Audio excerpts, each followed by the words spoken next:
A young Filipina maid who had traveled far from home to earn money for her child ended up dead at the hands of her most trusted friend. After killing her, the murderer did not flee. Instead, she hid the body in her employer's home and went about her work as if nothing had happened. 2 full days later, she walked into a shopping mall and bought a kitchen knife, an axe, gloves, garbage bags, cleaning solution, new bedsheets, and wallpaper. Then, in the very room where she lived and worked every day, she dismembered her former friend's body and packed the pieces into 2 bags. One bag was left near Singapore's busiest MRT station. The other was abandoned on the grass beside a reservoir. There was no criminal syndicate, no stalker, no romantic entanglement. Only a loan of 2,000 Singapore dollars that drove 2 women who had been like sisters to their deaths. But if you reduce this case to unpaid debt, you will miss the truly horrifying part. On the day of the killing, the murderer had more than one chance to stop, yet she chose to pick up the pillow again and press it over her friend's mouth and nose. So how did a friendship that had once been a source of comfort in a foreign land gradually turn into murderous intent? And why did the killer go to such extremes to dispose of the body? The story begins on the 9th of September 2005, with a sports bag found near Orchard MRT station in Singapore. The 9th of September 2005, around 12:45 p.m. near Singapore's Orchard MRT station. Crowds of people moved past, one of the busiest commercial districts in the city. Pedestrians hurried along, tourists dragged luggage through the exits. Office workers glanced at their watches. In the middle of the passing flow, a large blue and white sports bag sat alone on the ground. A cleaner soon noticed it. At first, he didn't think much of it. Abandoned bags near metro stations were not unusual. Someone might have left it in a rush, or it might be waiting for its owner to return. But nearly 10 minutes passed and no one came near the bag. Worried that it might contain valuables, the cleaner decided to open it, hoping to find some identification. He crouched down and carefully pulled the zipper. The next second, he froze. Inside the bag, there were no clothes, no wallet. The first thing that met his eyes was the pale face of a young woman. The cleaner was so horrified that he vomited on the spot. Nearby passers-by also noticed the anomaly. Screams and murmurs quickly drew a crowd. Police received the report and arrived at the scene around 1:53 p.m. The area near the exit was immediately cordoned off, and no one was allowed near the sports bag. Investigators put on gloves and fully unzipped the bag. Inside, aside from a female head, there were 2 black garbage bags and several red plastic bags. The bags contained a woman's limbs. Parts of the body were wrapped in a copy of the Straits Times from the previous day. The killer had apparently tried to conceal the victim's identity, yet had dumped the luggage right next to a busy Mistar station. It was a deeply contradictory act. If the killer wanted the body never to be found, why not choose a more secluded spot? If the killer did not care whether the body was found, why go to the trouble of dismembering, wrapping, and destroying identification? The police had no answers yet. To make matters worse, just 3 months earlier, Singapore had been rocked by another dismemberment case that had made national headlines. Now another woman had been chopped up and packed into a sports bag, and the pressure on the police was enormous. Investigators first needed to confirm the victim's identity. They lifted a thumbprint from the victim's right arm. A match came back quickly. The deceased was a young Filipina domestic worker. She had been reported missing 2 days earlier. Her employer had already filed a missing person report the day before. The police thought they had found the bulk of the remains, but a few hours later, a second suitcase appeared. At about 6:10 p.m. on the 9th of September 2005, police received another report. A passerby had spotted a black suitcase near McCritchie Reservoir. The suitcase lay on the grass beside the footpath, only a few meters from the main road, and a large number of flies had gathered on it. The man who reported it passed by every day on his way to work. He remembered clearly that the suitcase had not been there that morning. That meant it had likely been abandoned during the daytime. When police arrived, they had a bad feeling. The black suitcase was large, very similar in size to the sports bag, found at Orchard MRT. 2 locations were about 5 kilometers apart. One was near a busy Mistar station. The other was beside a road bordering the reservoir. Investigators opened the suitcase. Inside were more black garbage bags. Inside those bags was a woman's torso. A preliminary examination by the coroner confirmed that the remains in both bags belonged to the same person. The killer had divided the victim into 2 packages and dumped them separately on the same day. But the second suitcase contained a fatal oversight. Among the newspapers wrapping the remains, in addition to the Straits Times, there was a copy of the International Herald Tribune. That newspaper still bore the recipient's name and full address. The killer might have shredded the victim's ID and cleaned the crime scene, but she had failed to notice that this newspaper was about to lead the police straight to her. Investigators immediately obtained a search warrant and went to the address on the newspaper. It was the 8th floor of an apartment building. An Indian couple lived there. When questioned by police, they said they did not know the victim. However, they did employ a Filipina maid. That maid knew the missing woman. Her name was Gwen Paulus. Soon found Gwen during the initial interview. Gwen admitted knowing the victim. She said the victim had indeed visited the apartment on the 7th of September, but they had only chatted briefly before the victim left. As for where she went afterward, Gwen claimed she had no idea. As she spoke, Gwen was visibly nervous and kept avoiding eye contact. The police did not press her further. Instead, they presented the search warrant. What they found inside that seemingly ordinary apartment was enough to reconstruct the entire crime. The police first focused on the bedroom where Gwen worked. The room had been cleaned. The bed was made with fresh new sheets, and the pillowcases and throw pillows also looked recently replaced. Everything seemed a little too neat. When investigators lifted the sheets, they found bloodstains on the mattress. The mattress had clearly been flipped over. Blood was also detected in the floor cracks and near some furniture. A suitcase belonging to Gwen also contained bloodstains, and it was large enough to hold an adult woman's body. Inside the cabinet under the kitchen sink, police found a pack of red plastic bags. These looked identical to the bags used to wrap the remains. In addition, they discovered an 18-centimeter kitchen knife and an axe. The employer explicitly stated that these tools did not belong to them and had never been seen in the house before. In the trash can, there were shredded pieces of the victim's work permit and the tag from the black suitcase. A section of the wall had been covered with new green wallpaper. When police peeled it back, they found bloodstains underneath that had not been completely removed. From the state of the room, it was clear that someone had carried out a systematic cleanup after the killing. The mattress had been flipped, the sheets, pillowcases, and throw pillows had been replaced. Bloodstains on the wall had been covered with wallpaper. The victim's ID had been torn up. The body had been placed in a suitcase, but the tools and packaging materials had not been fully disposed of. At 12:40 a.m. on the 10th of September 2005, Gwen was formally arrested on suspicion of murder. Yet even when confronted with this evidence, she still did not confess. She insisted that the victim had come on the 7th of September, but had left soon afterward. The police did not believe her right away. That morning, investigators began examining Gwen's injuries. The results showed scratches on her neck, back, right shoulder, and left leg. There were also swelling and bruises on both forearms, the left side of her back, and her calves. Meanwhile, the coroner found numerous signs of a struggle on the victim's body. The victim had bruises and lacerations on her head and neck. Her legs, from thighs to ankles, were covered with bruises of various sizes. There were also obvious impact injuries on her arms and elbows. The most critical piece of evidence was on the victim's right forearm. There, a clear bite mark was found.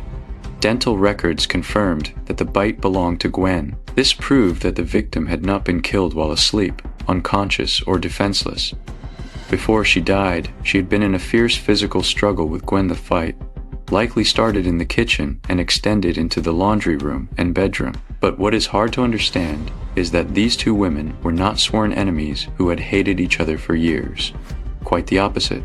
Just months earlier, everyone who knew them had seen them as the closest of friends. The victim was born in 1979, a young mother from the Philippines.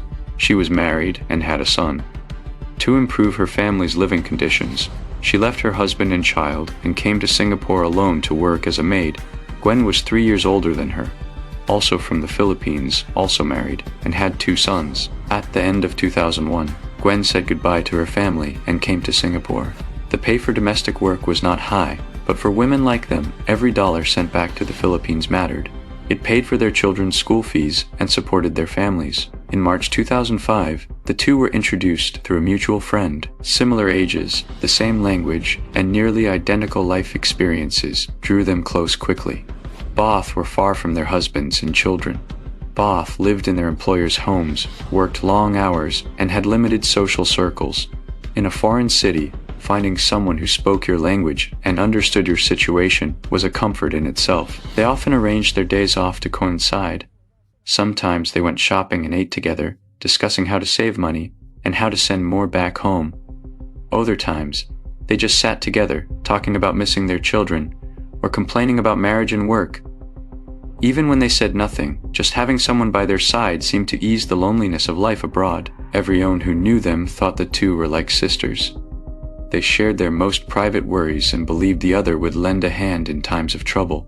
It was that trust that sowed the seeds of tragedy. One day, the victim suddenly approached Gwen. She said her family urgently needed money and asked to borrow 2,000 Singapore dollars. For a foreign domestic worker, $2,000 was not a small sum. It could be equivalent to several months' wages. But Gwen did not refuse.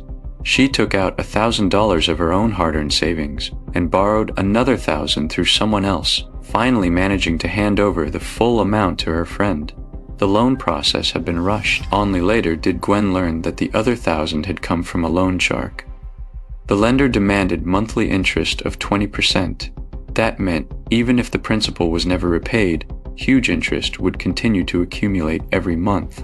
When Gwen learned the truth, she panicked. She immediately told her friend how high the interest was and berated herself for being careless and causing trouble. But the victim reassured her.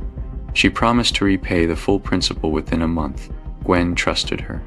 After all, this was the person she was closest to and trusted most in Singapore. But a month passed, and the victim did not pay back a single cent. What truly destroyed their relationship was not just the debt itself. It was the cold indifference that the victim showed afterward. After the repayment deadline passed, the loan sharks began hounding Gwen constantly. The collection calls grew more frequent and more aggressive. Gwen had to contact her friend, hoping she would pay back as soon as possible. At first, the victim would explain that she was having difficulties and needed more time. Later, she stopped answering calls. Even when she did pick up, she would give vague replies and hang up quickly. When Gwen tried to meet her in person, the victim always found excuses to refuse. For the victim, the debt seemed to have nothing to do with her anymore. But for Gwen, the debt was snowballing. The loan sharks threatened to have her work permit revoked and to tell her employer about the loan. For a foreign maid, her work permit and employer determined whether she could stay in Singapore. If she lost her job, she would not only be forced to leave, but would also lose the income that supported her family. To pay the interest, Gwen began using her own wages to cover the debt. For months, she had not been able to send any money to her husband and children back in the Philippines. She began to worry about her family. What would happen to her children? What would her husband think of her? If her employer found out about the loan sharks, would she be fired immediately? Gwen lived in fear every day. She could not sleep at night, and during the day she was distracted. On one hand, she hated the debt collectors. On the other, she could not accept her friend's evasiveness. In her eyes, she had given her entire savings out of trust and friendship. Now, not only had her friend failed to take responsibility, but she had shifted all the consequences onto Gwen alone. The pressure of debt gradually turned into an overwhelming feeling of betrayal.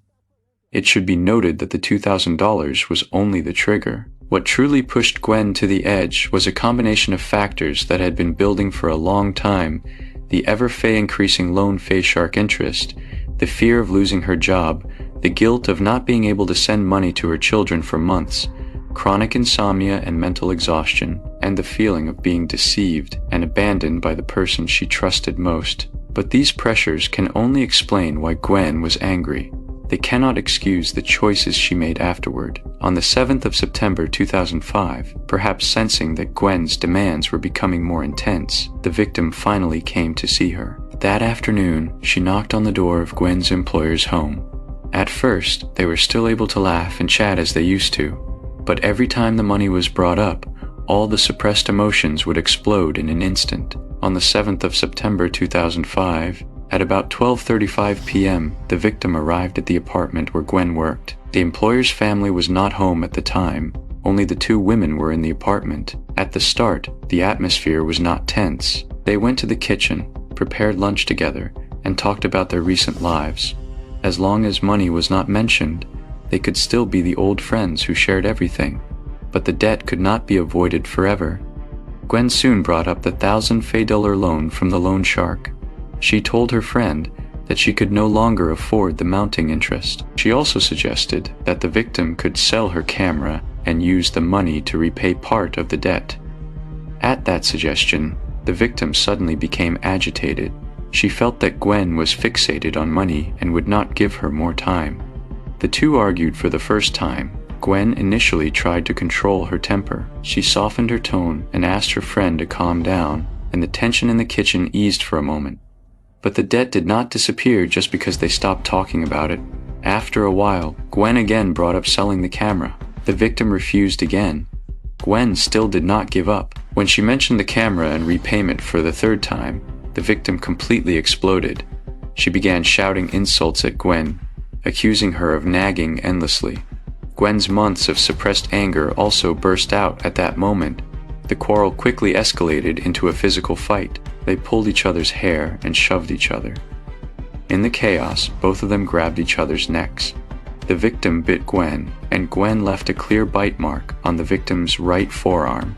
The fight moved from the kitchen to the laundry room and finally into the bedroom. Furniture was knocked over, and blood was left on the floor, the mattress, and the walls. At first, neither of them likely had a clear plan to kill. Grabbing each other's necks might have been an attempt to force the other to let go, but as the fight continued, Gwen gradually gained the upper hand. She pressed her right hand against the victim's neck, and with her left hand felt around the bedside and found a pillow. She pulled the pillow over and pressed it directly against the victim's face. One hand choked her neck, and the other used the pillow to cover her mouth and nose. The victim struggled fiercely. After a while, her body weakened and finally stopped moving. Gwen let go and lifted the pillow.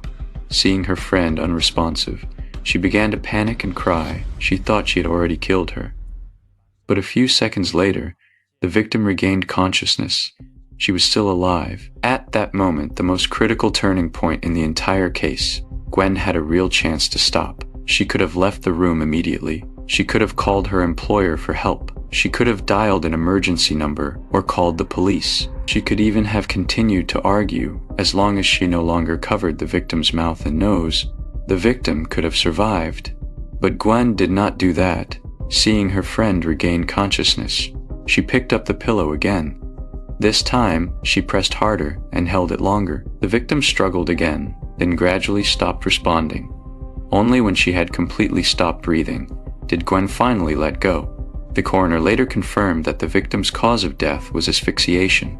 She was not killed by a knife or an axe. The knife and the axe were bought by Gwen after her friend's death in order to conceal the crime. After her friend stopped breathing, Gwen was thrown into panic. The apartment was not hers. The employer's family could return at any moment. The bedroom, the floor, and the walls all bore signs of the struggle, and the victim's body could not simply disappear. Gwen did not call the police. She chose to temporarily hide the body in a suitcase. Then she went back to work as if nothing had happened. Over the next 2 days, the employer's family lived as usual, unaware that a dead body was hidden in a suitcase inside their home. During those 2 days, Gwen gradually formed a plan. On the 9th of September 2005, she went to Mustafa Center. She bought a kitchen knife, an axe, canvas gloves, latex gloves, cleaning solution, large black garbage bags, new bedsheets, throw pillows, and pillowcases. She even bought green wallpaper that matched the color of the employer's walls. The purpose of each item was clear. The knife and axe for dismemberment, the gloves to avoid leaving more traces, the garbage bags for packaging, the cleaning solution to remove blood stains, the sheets and pillowcases to replace the soiled bedding, the wallpaper to cover the bloodstains on the wall that could not be fully cleaned. At about 9:30 a.m., Gwen returned to the apartment with these items. She first tore up the victim's work permit hoping to make it harder for police to confirm her identity. Then she used the newly purchased tools to dismember the body. The coroner later determined that the body had been cut about 1 day after death. Because Gwen was not familiar with human anatomy, the cuts were uneven. She had to repeatedly use the knife and axe, eventually dividing the body into multiple parts. This process was shocking, but from a criminal perspective, Gwen's purpose was not to torture the victim. The victim was already dead. What Gwen was trying to do was to make the remains fit into separate luggage bags and to destroy as much evidence as possible. She placed different parts into red plastic bags and black garbage bags and wrapped them in newspapers. Some remains went into a blue Fay white sports bag. The rest went into a black suitcase. After that, she began cleaning the room. The blood on the floor and furniture was wiped repeatedly. The bloodstains on the walls that could not be removed were covered with new wallpaper. The bloodied mattress was flipped over. The old sheets, pillowcases, and throw pillows were replaced. From this series of actions, it appears that the killing itself may have been a sudden loss of control, but the subsequent purchase of tools, dismemberment, destruction of ID, and cleanup were clearly deliberate and premeditated. All Gwen had to do now was carry the 2 bags out of the apartment. On the 9th of September 2005, at about 12:35 p.m. Gwen left the apartment with a blue Fay white sports bag containing part of the remains. She took a taxi to near Orchard MNRT station. It was a busy area with heavy foot traffic, shops, transport exits, and public roads all around. After getting out, Gwen left the sports bag near an exit and quickly left the scene. Within about 10 minutes, an unattended bag like that caught a cleaner's attention. At about 1:55 p.m., Gwen left the apartment again. This time, she dragged the black suitcase containing the torso to the area near Macritchie Reservoir. She left the suitcase on the grass beside the footpath and walked away. Neither dump site was particularly secluded. The Mestert station was packed with people. The bag was bound to be found quickly. The suitcase by the reservoir, though on the grass, was only a few meters from the main road and easily visible to passers-by. It seems Gwen had not carefully planned for the remains to disappear forever. Her more urgent goal was simply to get the luggage bags out of her employer's home as quickly as possible. As long as the bags stayed in the apartment, she could be discovered at any moment. However, this rushed disposal also accelerated the investigation. The sports bag led police to identify the victim. The black suitcase contained newspapers that led police directly to Gwen's workplace address. Gwen had torn up the work permit, cleaned the blood, covered the walls, and replaced the bedding. But she forgot to check every single newspaper used to wrap the remains. In the end, what exposed her was not advanced forensic technology. It was just an old newspaper with a name and address printed on it. As the investigation deepened, the evidence against Gwen grew more complete. First, the victim's identity. Fingerprints from the remains matched the missing maid's records. Her employer confirmed that she had been missing since the 7th of September and had already filed a police report. Second, the crime scene. In the apartment where Gwen worked, there was extensive cleaned fade-up blood. Blood was found on the mattress, the floor, the walls, and inside the suitcase. Under the newly pasted wallpaper on the wall, residual blood was also detected. Third, the items used to dispose of the body. Paulus found the kitchen knife, axe, red plastic bags, the tag from the black suitcase, and the shredded work permit in the apartment.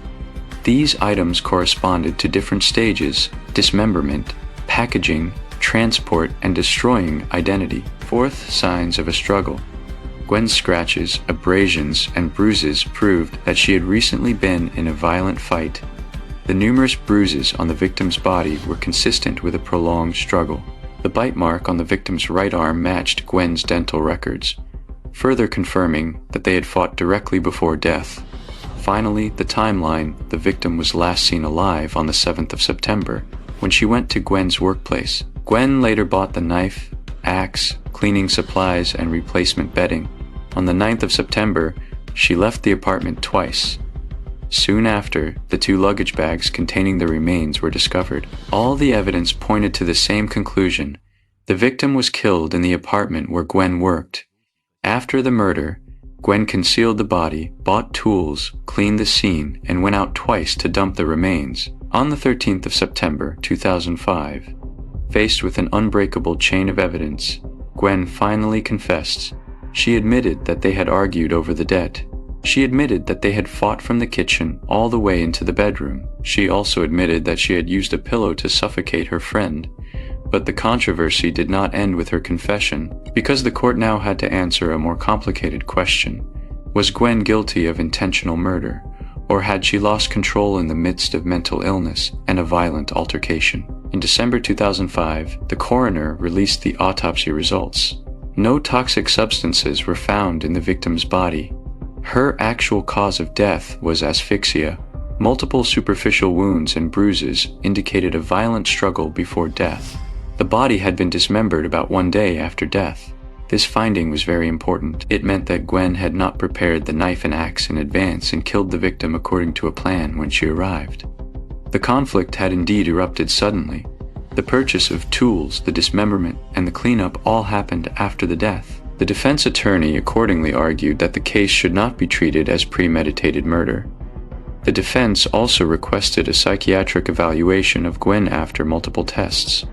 The doctor concluded that Gwen suffered from masked depression. Generally, this condition may be mild to moderate, but at the time, Gwen's condition was moderate to severe, indicating that she was experiencing serious emotional distress and functional impairment. When discussing the debt, loan sharks, family pressure, and her relationship with her friend, Gwen broke down emotionally multiple times. The doctor believed that with treatment, her risk of reoffending was relatively low. The defense therefore argued Gwen had not planned to kill the victim in advance. She had lost control under long fate-term debt, insomnia, and depression. The disposal of the body was to conceal the crime, not part of a murder plan. She had no criminal record. She had cooperated with the investigation after her arrest, however. The prosecution and the judge noted one undeniable fact. When Gwen first pressed the pillow over the victim had lost consciousness. When Gwen lifted the pillow, the victim regained consciousness. That meant Gwen knew that her actions could lead to death. After her friend regained consciousness, she pressed the pillow over her again. This was no longer just a momentary move during a fight. She had at least one chance to make a different choice. Beyond that, her actions after the murder could not be ignored. She hid the body in the apartment for 2 days. She bought a large number of specialized items. She dismembered and packaged the remains. She tore up the ID. She covered the bloodstains. She dumped the remains at 2 different locations. These actions showed that even if the original killing was not premeditated, she later spent considerable time and acted calmly in an attempt to cover up the truth. In the end, before the trial began, the prosecution adjusted the charge against Gwen from murder to culpable homicide not amounting to murder. This meant that she no longer faced the death penalty. On May 18, 2006, the Singapore High Court formally heard the case. The court accepted part of the conclusions from the psychiatric evaluation. Gwen had indeed suffered from severe emotional and financial pressure over a long period, and her future risk of reoffending was relatively low. The mayor of her hometown also submitted a letter of leniency to the court. The mayor promised that after Gwen finished her sentence and returned to the Philippines, local authorities would provide support to help her rebuild a normal life. But the judge also pointed out that mental illness could not completely absolve personal responsibility. During the conflict, Gwen had at least 2 opportunities to avert the tragedy. When the argument first broke out, she could have stopped provoking the other woman, or she could have left the room to seek help.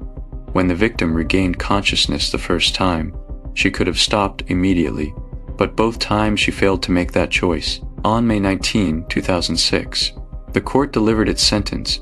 Gwen was sentenced to 10 years imprisonment. The verdict immediately sparked massive controversy.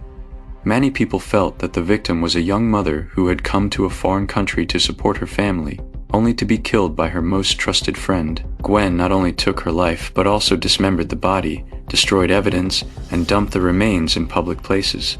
Regardless of mental illness, 10 years seemed too light. But others argued that sentencing cannot be based only on the outcome. Gwen had not planned the killing in advance.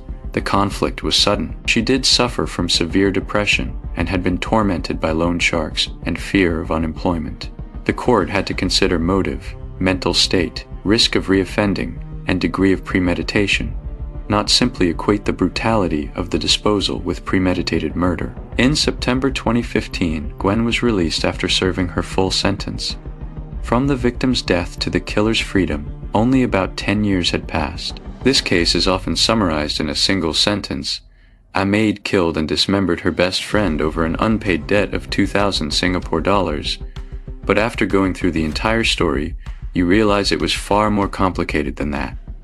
The $2,000 was just the trigger. What truly built up was the threat of loan sharks, the fear of losing her job, the guilt of being unable to send money to her children, long fate-term insomnia and depression, and the rage of being betrayed by the person she trusted most. These factors can explain how Gwen gradually fell apart, but they cannot fully explain why, after her friend regained consciousness, she chose to press the pillow down a second time. The first time might have been a loss of control in the heat of the fight. The second time was a new choice. Likewise, the killing may not have been planned in advance, but buying the knife and axe, dismembering the body, cleaning the scene, and dumping the remains in 2 locations, all of that happened after she had plenty of time to think. So what truly deserves discussion is not just whether money can destroy friendship, it is how much responsibility a person should bear for the choices they make under extreme pressure. Mental illness can explain why someone loses control, but is it enough to mitigate the responsibility for killing a friend, dismembering her body, and destroying evidence? Given that Gwen was ultimately sentenced to 10 years, do you think that was a reasonable sentence after weighing all factors, or was it clearly too lenient toward the victim and her family?